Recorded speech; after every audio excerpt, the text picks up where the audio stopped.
What if Queen were an emo pop band? This week we'll be taking a look at the legacy of Queen, a band who, despite being absolutely massive, still managed to be in some respects slightly underappreciated. And we'll also be taking a look at the emo pop scene, a genre that made the unlikely journey from hardcore punk roots to filling stadiums in the early 2000s. All that and more in this week's What If, How, When, Why. Hi, my name is Morgan Brown, and every Monday I upload a new What If video to my YouTube channel. And then on Wednesdays I do one of these companion videos just discussing the artists and genres involved in the What If video. The idea of these What Ifs is that each week I pick a popular song and imagine an alternative universe in which some change of circumstances causes that song to come out completely different from the version we know and love. I then take the original lead vocal of that song and record a new backing track to it using just GarageBand and whatever instruments I have to hand in order to bring that alternative version of the song to life. So the song I picked this week was Breakthrough by Queen, and I tried to reimagine that as an early 2000s style emo pop punk song. So if you haven't had a chance to listen to that yet, here's a little taster.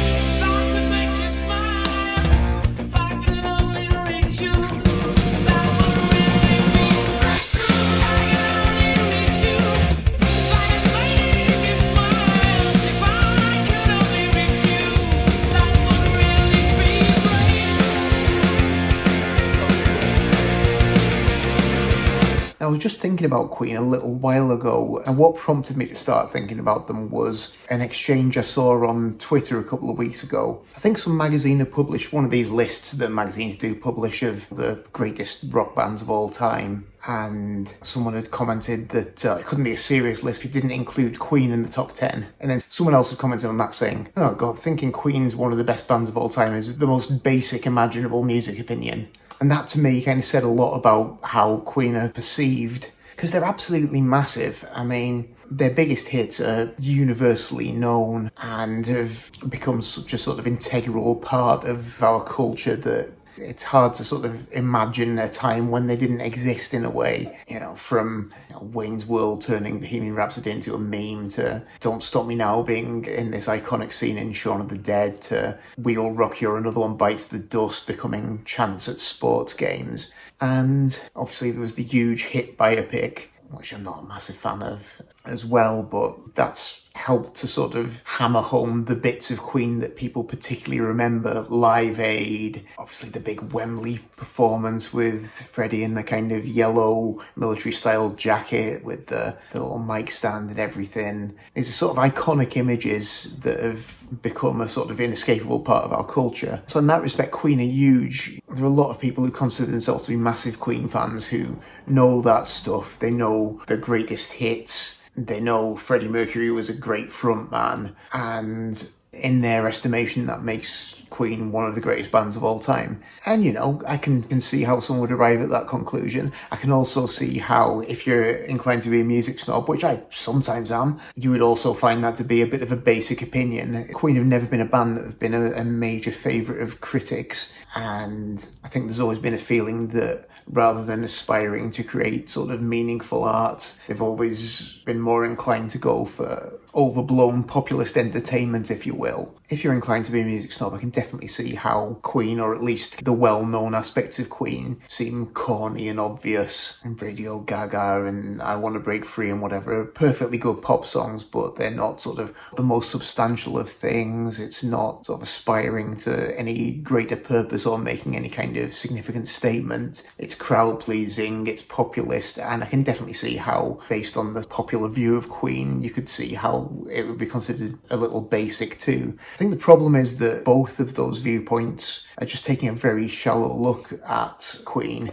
They suffer from the fact that the vast majority of people's views, either negative or positive, are formed on the basis of those greatest hits, that Live Aid performance and that crappy movie. Whereas if you take a proper dive into the albums, there's an awful lot more going on there. I should say at this point, really, I mean, I was a Queen fan from a pretty early age. They were one of the first bands, along with like Van Halen, that I got mega into when I was a kid. I got really into the Miracle album when that came out. Not one that's particularly well remembered by a lot of folk, but I loved it at the time. And yeah, picked up the shaped picture disc of Breakthrough at the time, which is one of the reasons why I was happy to revisit it today. But as a kid, I absolutely immersed myself in those albums. And honestly, there's some really good stuff on there that still holds up, even if you can't stand listening to the big radio hits that you've heard a million times anymore. I mean, the first album is a pretty cracking hard rock record with some glam around the edges. The second album is pretty much just like straight up heavy prog. And then Sheer Heart Attack takes elements of both of those and adds further elements of whimsical music hall and God knows what to the mix. And it goes on like that. There's great stuff on so many of those records, certainly from the first album through to The Game in about 1980, but even the records after that still have the odd gem. And yeah, at the peak, they were kind of a hitherto unknown middle ground between Zeppelin, Abbey Road era, Beatles, and The Sweet, which is a great combination, I think. 4 strong songwriters in one band, I think, is a really cool thing, all of whom had their own sort of unique things to offer. And great musicians too. I mean, Freddie Mercury, obviously, however much you might not like him, or the sort of memeified version of him that everyone knows. He was a fantastic performer and an absolutely mind-blowing singer. And Brian May, I know lots of guitarists who will take the piss out of Brian May, but he was a proper innovator, quite an original approach to the guitar, kind of taking some of the stuff that Les Paul had done with multi-tracking years earlier, but just taken to wild extremes. I think it's easy to get caught up in laughing at his giant mop of curly hair and his waistcoats and his clogs and what have you, but behind all that, he was definitely doing some interesting stuff. So yeah, I think really Queen are one of those rare bands who are in an odd position of being simultaneously underrated and overrated. The version of them that's popularly known, the kind of shallow reading, is pretty overrated, but if you take their work as a whole, there's definitely some stuff there that's underrated and deserves a bit more attention. Yeah, and I've always had a soft spot for them. Ever since I started doing these videos, I've had them on the list of bands that I'd like to do something with. It's quite tricky to think of something that you can turn a Queen song into, because they did dabble in so many different genres over the years. They really enjoy doing pastiches of different styles, so you come up with an idea and then realise they've already done it. So yeah, I was struggling for an idea, but then I guess I saw the news that My Chemical Romance were reforming for a new tour. That's when it clicked, because I remembered Welcome to the Black Parade, which was the point where My Chemical Romance added a hefty dose of early Queen to their emo-pop sound, and it occurred to me that, maybe you could reverse engineer that and see if you could turn Queen into emo-pop rather than the other way around. So that's how we got there. The emo-pop thing of the early 2000s is an interesting thing to me as a sort of outside observer. I've long been a massive punk fan from the age of 14, so like through the 90s, I was deeply immersed in what was happening in punk rock. But somewhere between then and the mid-2000s, some process occurred which turned emo and pop punk into something that I barely recognised and didn't feel any connection to at all. It's interesting to try and figure out exactly how that happened. I know a lot of people will look at sort of modern pop punk and blame Green Day for it. But as I said the other week when I was talking about Green Day, I feel like although they definitely brought the poppier end of punk to a mass audience, they always still kept some connection to their punk rock roots. And they maintain that to this day, I think. Although, they're playing in very different places and their music's evolved away from what they were originally doing, you can still sense some connection back to where they come from. I think where things started to change was in the sort of signing frenzy that the major labels had in the wake of like the success of Dookie.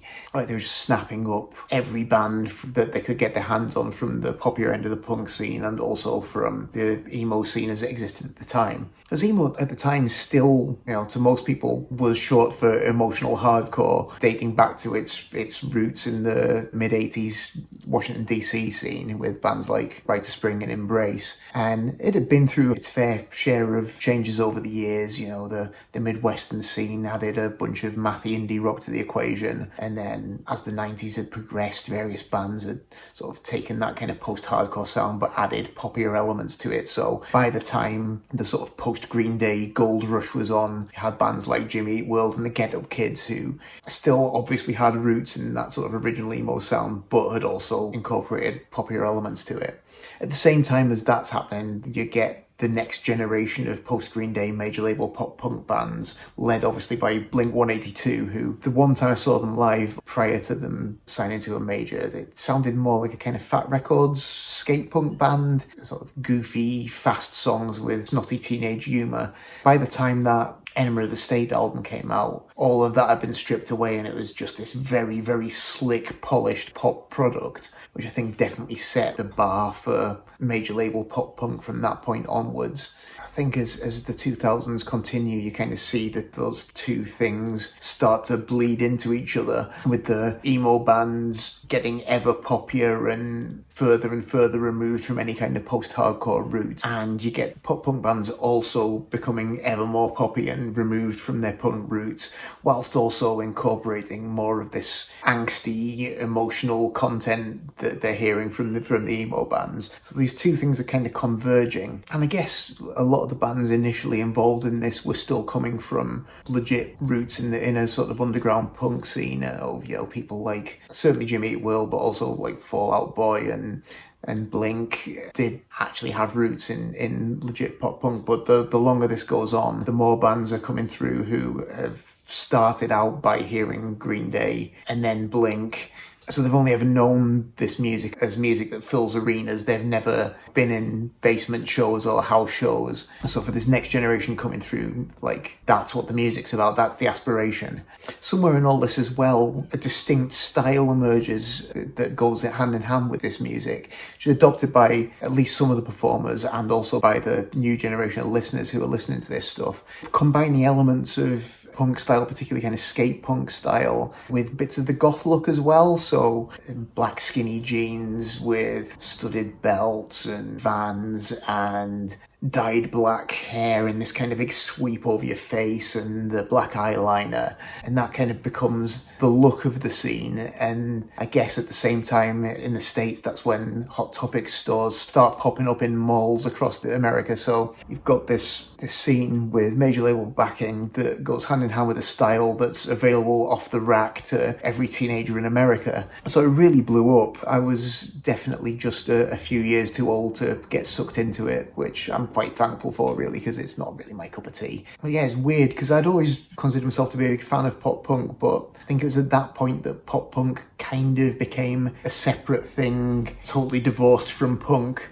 I think that's kind of continued to this day, as there's a whole separate scene of bands now who've grown up with that idea of what pop punk is. And instead of having these more traditional punk ideas about DIY and about being authentic to yourself, their whole thing is about aspiring to this corporate level of success, gaining sponsorships with various corporate manufacturers, trying to strike big record deals, wanting to play the biggest venues, even through to the way they present themselves on stage, this sort of scripted banter and planned choreographed stage moves. And it's always funny to occasionally accidentally end up being booked on the same bill as one of these bands, because, the venues that bands that I'm in are playing tiny clubs and bars in the arse end of nowhere, and then you'll be booked on with one of these bands and they're sort of trying to do the, all right, everybody put your hands in the air thing, and I don't think we do that here, do we? So yeah, it's a weird phenomenon.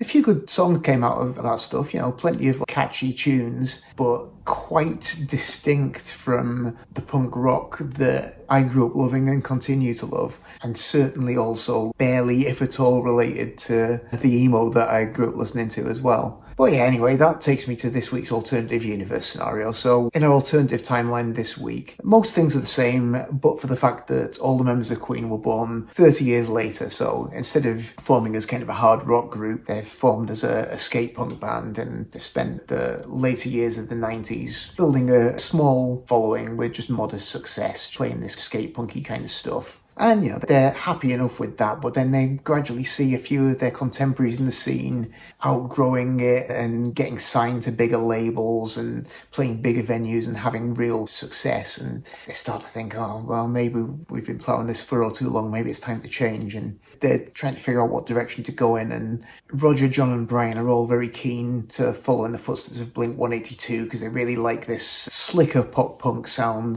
that they're pushing, big and well produced, all the rough edges sanded off. Freddie's not averse to that, but he's more interested in the emo scene. He's been listening to the Get Up Kids, he's been listening to the Promise Ring. He likes the emotional expressiveness of it, he likes the drama, so he's more inclined to go in that direction. So they discuss this for a bit, and eventually they think, well, why don't we try and bring both of these elements together in one package? So they do that and come up with a bunch of new songs and find themselves at the crest of this wave of new emo pop punk bands. They get signed to Fuel by Ramen Records and find themselves headlining the Warped Tour for several years running. Eventually, as the wave of emo pop punk kind of dies off a little bit, they spread their wings and try their hand at a much more diverse range of music, from hard rock through to operatic stuff. And fans of their emo years are disappointed to see Freddie getting rid of his sweeping emo fringe and growing a moustache, and Brian swapping his Vans and skinny jeans for flares and clogs. But nonetheless, that generation of MySpace teens will forever have a special place in their heart for the emo punk years of Queen. So, in trying to turn Breakthrough into an emo pop classic, my first step as ever was getting the original vocals into GarageBand, syncing them up to the grid. That was nice and easy, got that sorted out. Edited off the intro because I couldn't figure out a way to make that work in the context. So just jettisoned that entire first half a minute. Next step was popping some drums on, so programmed some drums in, going through as many emo pop cliches as I could think of. Stops at the start of the chorus where everyone jumps in the air, those bits. Some halftime breakdowns because you need that, so got some of those in. Added some bass. The actual bass line is pretty simple for the most part, didn't do anything too clever, but I did change around the chord structure of the song, made the verses minor key to just make it sound a bit more angsty, because it's a pretty upbeat, happy song.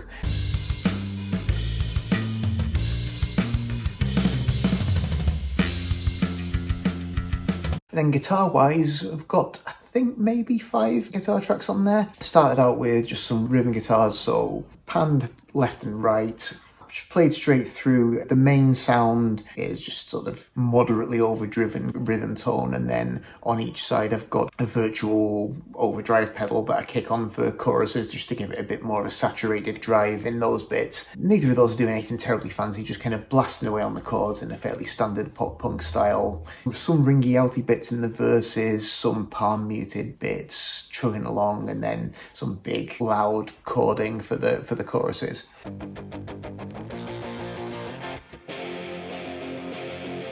Over that, I added a couple of tracks of octaves, because that's the thing you hear in a lot of pop punky kind of stuff. Makes for a much bigger sounding bed of guitars. So again, panned left and right, not quite as hard, so they're just taking up a different place in the stereo, and so I've got these octaves playing in harmony over that bed of chords just to make a really big sound. The fifth guitar is just playing a high melodic thing, which is actually basically the synth hook from the original record. Do do do do do do do. In the original record, it's kind of a synth bass riff, but I just moved it into the higher register and played it on the guitar, because you get a lot of those kind of high, chimey, repeated patterns again in that kind of emo pop stuff. So I thought that would be a nice thing to do with that hook.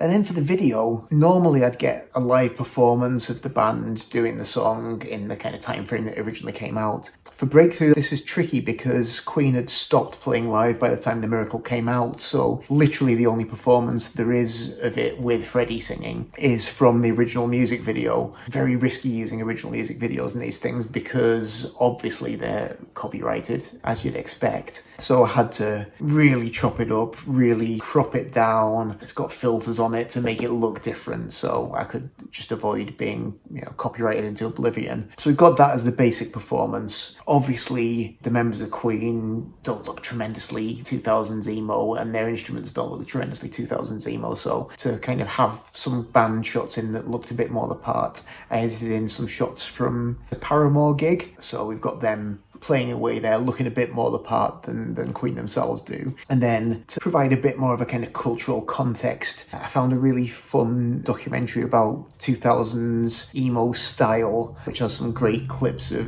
MySpace teens from back in the day, shopping in Hot Topic and what have you. So edited some of those in as well, just to give a bit of a feel of the times. And then as a final touch, I mocked up some concert posters, found some various archive emo and pop punk concert posters and ineptly photoshopped the Queen logo onto there to suggest that they were there on the bill with all these bands back in the day as well. So, hope you enjoyed this one. As I say, I've been a fan of the song since I was a little kid, so it was always going to be good fun for me to revisit that. And I enjoy doing stuff in that 2000s pop punk style, even if it's not actually particularly the kind of thing that I'd normally listen to myself. And I think the song works pretty well in that style. I mean, Freddie's vocal is never going to sound like that style because, you know, he's not some whiny Californian, but I think it works all right in that style. Let me know what you think down in the comments anyway, and if you did enjoy it, please, if you wouldn't mind liking, subscribing, sharing, any of that stuff. That always really helps me and I do greatly appreciate it. If there's anything you'd like me to do in coming weeks and months, any artists or songs or genres you'd like me to be paying attention to, do let me know. Your suggestions are always most welcome. But otherwise, that's all from me for this week, so thanks very much indeed for watching, and I will hope to see you next time.